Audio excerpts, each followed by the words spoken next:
Começou aqui, né, a nossa gravação. Então, gente, estava conversando com os meninos até agora sobre vida, filosofia de vida, né? Filosofia de vida, filosofia para nos ajudar a viver melhor, né? Filosofia para nos ajudar a viver melhor, para nos ajudar a sermos melhor, para nos ajudarmos a sermos mais felizes. A partir de agora eu começo a gravação do conteúdo da aula de hoje, né, o conteúdo de apostila, porque até agora foi conteúdo também, tá, gente? Foi conteúdo também. Só que foi mais um conteúdo, vamos dizer assim, socioemocional, um conteúdo de vida, que a gente precisa dele para viver, a gente precisa dele para ser mais feliz, né? A gente para refletir, para filosofar. Agora eu começo a gravação, vocês estão sendo gravados, e agora vem o conteúdo da apostila, que também é importante, tá? Que também é importante. A gente tem aí os dois lados de uma mesma moeda, né? Esse aí é um dos lados importantes dessa mesma moeda, tá? Nós estávamos falando de uma filosofia do corpo. Foi onde a gente chegou até a semana passada. Uma filosofia do corpo. E aí nós tínhamos conversado até então que o corpo é esse elemento que marca a nossa porção visível no mundo. Justamente isso que a apostila de vocês está falando. Ó. O corpo constitui a nossa porção visível no mundo. Ou seja, é por meio do corpo que nós nos tornamos gente, que nós nos tornamos pessoas. Né? O corpo marca a nossa presença no mundo. Eu sou corpo. Eu sou corpo. Eu nasci corpo. E aí, essa ideia, ela nos leva a pensar, então, que existe no corpo uma dimensão física, uma dimensão biológica, né? Imagina que eu seja um estudante de anatomia. Alguém de vocês pretende aí fazer medicina ou algum campo das áreas da saúde, né? Um belo dia vocês vão deparar com alguns estudos acerca do corpo e vocês vão fazer um estudo anatômico do corpo mesmo. Né? Possivelmente, dependendo dos estudos, se forem mais avançados, vocês vão para um laboratório de anatomia, vai dissecar um cadáver, vai cortar, vai olhar, vai analisar. É a parte física, é a parte anatômica do corpo. Né? Essa parte anatômica do corpo, antes de morrermos, ela é responsável pelas nossas funções vitais. Eu preciso de um pulmão funcionando para respirar, se eu não respirar eu vou morrer. Eu preciso de um coração funcionando para respirar, para respirar, para mandar o sangue para o corpo. Se o coração falhar, eu vou morrer. Eu preciso dos rins funcionando, eu preciso das minhas cordas vocais funcionando para dar aula para vocês. Então, é a parte anatômica do corpo, a parte física, a parte biológica. Essa é a parte visível, né, que está aí, que todo mundo está vendo. Se você vai no laboratório de anatomia, corta um cadáver, abre um cadáver, você vai ver que o coração é um órgão, você vai ver que o pulmão é um órgão, você vai ver que o olho, o osso tal, a tíbia, a costela, os nomes que eu lembro. Você vai ver que isso é a parte física, é a parte biológica do nosso corpo. Essa é a parte visível. Ela é fundamental para a manutenção da nossa vida. É fundamental que todos esses órgãos que compõem o nosso corpo estejam funcionando bem, né? Porque eles são necessários para a manutenção da vida. E aí eu já tinha falado nas duas aulas anteriores que é importante a gente cuidar do corpo como se nós estivéssemos cuidando de algo muito precioso. E, aliás, é algo muito precioso. A boa alimentação, bons hábitos, exercício físico saudável e orientado, ocupar-se com coisas úteis, com coisas saudáveis, né? Para quê? Para que o nosso corpo esteja em perfeito funcionamento e, estando em perfeito funcionamento, nós termos uma saúde perfeita. né? Nós temos uma vida mais saudável. Essa é a parte do corpo. Essa parte visível do corpo, ela exerce funções vitais, como eu falei, tá, gente? Essa parte visível do corpo, ela é responsável pelas nossas funções vitais, né? O respirar, o digerir o alimento, o sistema excretor, né? O sistema circulatório, enfim, tudo isso é ligada à parte biológica do corpo, ela é responsável pelo sistema, pela nossa vida, pelas funções vitais. Isto é, por aquilo que nós precisamos para ficar vivos. Tá? Tem uma outra parte do corpo, porém, que nós às vezes não falamos tanto dela, que é a parte ligada ao que a gente vai chamar agora de consciência, né? Nós vamos dar o nome a essa partezinha de consciência. Aliás, é extremamente importante, porque é a partir da consciência que nós vamos nos diferenciando dos outros seres vivos, né? Dos outros corpos animais, por exemplo.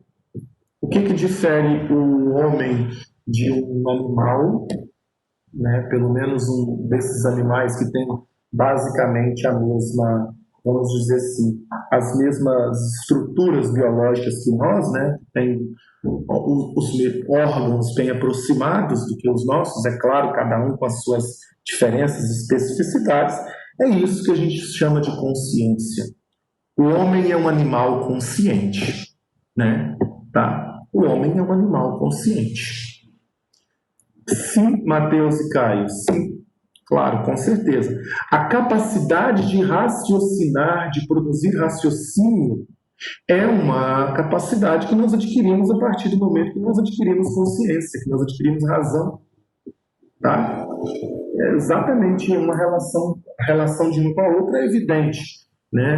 Por meio da capacidade por meio da consciência, porque eu sei que isso aqui é uma xícara e não um sorvete, é que eu vou raciocinar na hora de utilizar isso aqui, né? Se eu sei se eu pular daqui da sacada do meu prédio, eu vou me esborrachar todo lá embaixo. É essa capacidade de refletir que vai me ajudar a relacionar com as coisas do real. Né? Perfeita a observação aí. Então, o homem é esse animal consciente. Né? Esse animal consciente. Esse ser consciente. Nós temos consciência. E a partir da consciência, nós somos capazes de demonstrar emoções, medo, sentimentos, choro, riso, raiva, né? É a consciência que vai configurando em nós essas características que nós não percebemos em outras espécies, ou pelo menos não percebemos com tanta evidência, né? Pelo menos não percebemos com tanta evidência. Uma brincadeira, a menina outro dia tentou me convencer de que o cachorrinho dela chora. Né? E eu não consigo detectar choro de cachorro. O cachorro, ele utiliza uma linguagem para expressar algum desconforto. Né? Eu posso até falar que há uma linguagem ali, não sei se eu posso falar isso também. Eu tenho minhas dúvidas. Mas ele utiliza determinados mecanismos, né, para expressar desconforto, para expressar fome. Sei, se o bicho está com fome, ele vai grunhir, latir, sei lá o que das contas. Não sei nem se eu posso falar sem linguagem ali. Né? Não sei se eu posso falar. É uma questão que eu tenho que avaliar com um pouco mais de cuidado. Há quem defenda que sim, né? São animais que têm mecanismos sensitivos muito aguçados. Há quem diga que não, então eu não tenho opinião sobre isso não, mas não era isso que eu ia falar não. Eu só ia falar que em nós, pessoas, essas características ficam muito evidentes. Nós, quando estamos chorando, estamos chorando. Isso fica manifesto em nós. Isso está ali, está ali. Agora, se o choro é de alegria, se o choro é de tristeza, se o choro é de raiva e tal, é uma outra história. né? Aí a gente pode analisar. A expressão "você é um animal" significa que essa pessoa está sendo irracional? No senso comum, sim. Quando no senso comum do cotidiano aí, eu utilizo, pô, você é um animal, hein? Quero dizer assim, você não está pensando, cara. Você não está pensando, né? Você não está raciocinando, não está refletindo. No senso comum, sim, Mateus. Agora, a expressão, não, nós somos animais, isso é fato, é uma expressão que remete à nossa condição biológica. Né? Nossa condição biológica, nós somos uma das espécies animais entre tantas que há no planeta. Entre tantas que há, nós somos uma. Agora, o que nos colocou no patamar onde nós estamos hoje? Né? Até antigamente, quando eu estudava ciência, não sei agora como é que isso vem nos livros, mas falava de que o homem é um animal racional. Né? O homem é um animal racional, eu trocaria isso por o homem é um animal consciente, né? Ele está pensando, ele tá analisando, ele está refletindo, beleza? Essa visão, então, do homem constituído, o homem é esse ser constituído de duas partes, corpo e consciência, né? Corpo e consciência. Quem melhor definiu isso na filosofia, tentar ver se a gente chega lá, quem melhor definiu isso na filosofia foi um pensador, né, do século XVII, chamado René Descartes. René Descartes, um filósofo de origem francesa, que ao analisar o ser humano, ele escreveu sobre muita coisa, né? Descartes escreveu sobre muita coisa, e quando ele escreve sobre o ser humano, numa das obras dele, ele vai utilizar a seguinte ideia, a seguinte analogia, que eu gosto bastante, depois ela tem algumas críticas, mas para agora, vamos entender a analogia agora, semana que vem a gente faz a crítica, pode ser? A gente vai entender agora a analogia, semana que vem a gente faz a crítica. O Descartes comparou o ser humano como uma espécie de máquina que pensa. Né? Nós somos uma máquina que pensa, que funciona por si mesmo. Somos uma máquina pensante. É uma analogia que ele criou para dizer assim, olha, existe no ser humano duas partes. Essas partes são distintas, mas elas acabam tendo uma espécie de interligação, que é o corpo e a consciência, né? A consciência e a matéria. Então, existe a parte material, que é o corpo, né? Existe a parte material, que é o organismo biológico mesmo. Como eu citei os exemplos aí dos laboratórios de anatomia, que a gente vê pedaços de corpo lá, órgãos para serem estudados com finalidades de se aprofundar nas ciências ligadas à saúde aí e tal. Existe essa parte biológica que nós chamamos de corpo ou matéria, né? A parte material, e existe o que Descartes constatou como consciência, que ele denominou aí de alma, né? Alma, que é a parte responsável pelas nossas sensações, pelos nossos sentimentos e pensamentos. Amores, alma aqui não tem nada a ver com um conceito religioso, né? Às vezes a gente fala de alma depois que a gente morrer, isso vai para algum lugar, ou para paraíso, ou para condenação, né? Alma aqui não é categoria religiosa, não, tá? Alma aqui, eu estou compartilhando um livro, Caio, não está aí, não?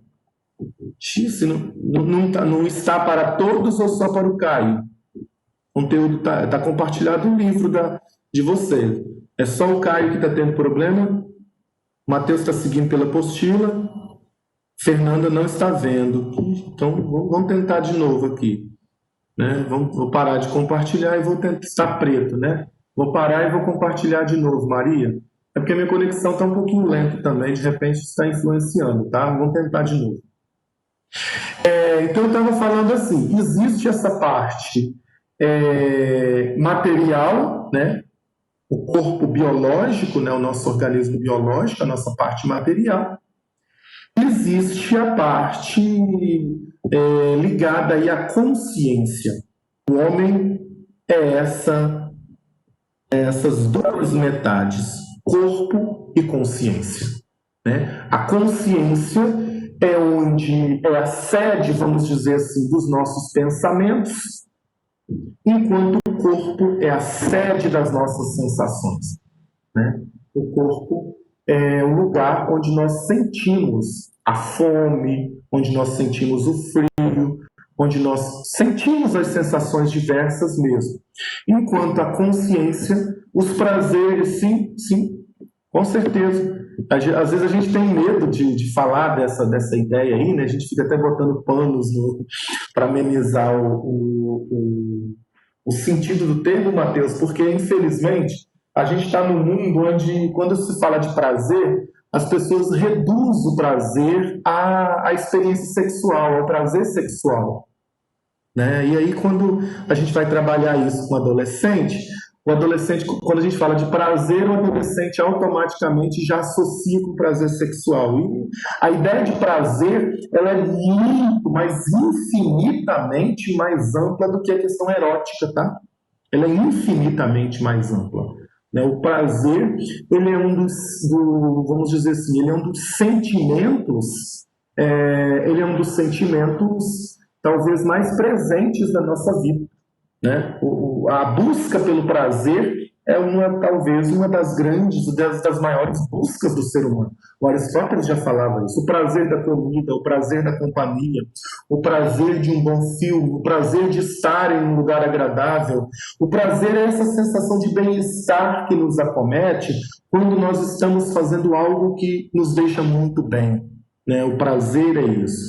E a questão, a dimensão erótica do prazer é apenas uma única, né? Ela é uma única não, uma entre tantas, fazendo a correção aqui, tá? É uma entre tantas dimensões de prazer que nós temos. E ela é muito trabalhada em obras no campo da psicologia, como a obra de Freud, por exemplo, dá um espaço muito grande ao estudo do prazer, né, que não vem o caso aqui. Mas o corpo é um lugar para a gente sentir prazer também, claro? Fazendo essa observação aí para as pessoas não entenderem o prazer apenas numa dimensão. O corpo é um lugar para a gente sentir prazer também, com certeza é. Então, Descartes está falando do corpo nessas duas dimensões, a matéria e a consciência. Nosso tempo já está indo, mas vamos ficando por aqui entendendo que corpo, a partir de agora, vai ser trabalhado nessas duas dimensões. Matéria, parte material, e consciência, que é a sede dos nossos pensamentos, é a partir dela que nós pensamos, que nós raciocinamos e que nós nos tornamos pessoas. Tá bom? Tá bom? Na semana que vem a gente segue com essa discussão, né? E aí a gente faz essa crítica do Descartes sobre o corpo, tá bom? Se eu pudesse, guardaria o tempo em uma garrafa, e se bem